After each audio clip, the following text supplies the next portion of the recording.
सुगंधा और उसकी सास कांता के बीच एक अजीब सी जंग रहती थी।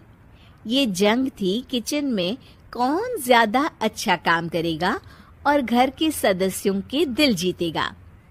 और उनकी इस जंग में हमेशा कुर्बान होते थे उनके दोनों पति। कैसे?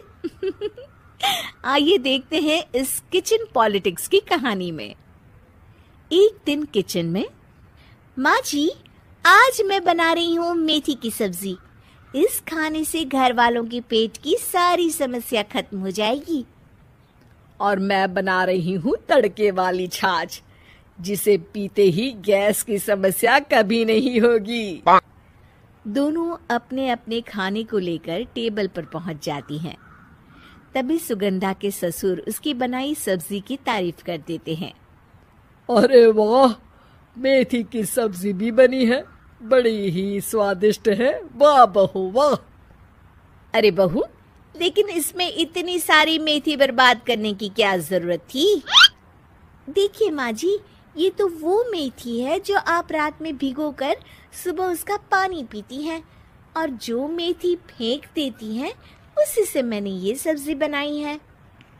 अरे वाह बहू, तुमने तो बड़ा ही समझदारी का काम किया। बस अब क्या था। कांता जी का तो मानो ये सुनकर खून ही सूख गया। वो फैसला कर लेती है कि किसी भी तरह वो अपने खाने की तारीफ लेकर ही रहेगी और सुगंधा को किचन में उसकी कमियां गिनाएगी। कांता फ्रिज खोलकर देख रही होती है और फिर सुगंधा से कहती है, अरे बहू, ये क्या, पूरा फ्रिज गंदा पड़ा है। तभी वहां सुगंधा का पति आ जाता है। वो सुगंधा को डांट कर कहता है, सुगंधा, तुम्हें कितनी बार कह रखा है कि वायरस फैल रहा है, साफ सफाई का पूरा ख्याल रखना है, लेकिन तुम किचन में इतनी गंदगी रखोगी तो कैसे चलेगा। सुगंधा सास की तरफ देखती है जहां वो मुस्कुरा रही होती है। सुगंधा समझ जाती है कि सास ने उससे बदला लेने के लिए ये सब किया है। दोनों रात के खाने की तैयारी में लग जाती हैं। दोनों ना एक दूसरे की तरफ देखती हैं और ना ही एक दूसरे से बातें करती हैं। रात को खाने की टेबल पर एक एक कर दोनों कई तरह के अलग अलग व्यंजन टेबल पर लगा देती हैं और अपने अपने पति के पास जाकर खड़ी हो जाती हैं। अरे खाइए जी खाइए, मैंने बड़ी मेहनत से बनाया है। प्लेट में वो खाना डालती हैं। सुगंधा भी दोनों की प्लेट में खाना डालते हुए कहती है, बड़ी ही मेहनत लगी है इस खाने को बनाने में। हाँ, दोनों को ना चाहते हुए भी सारा खाना खाना पड़ता है। कहीं दही तो कहीं मलाई तो कहीं मसाला। और इन सब के बाद दोनों बड़ी ही मुश्किल से अपने कमरे में सोने जाते हैं।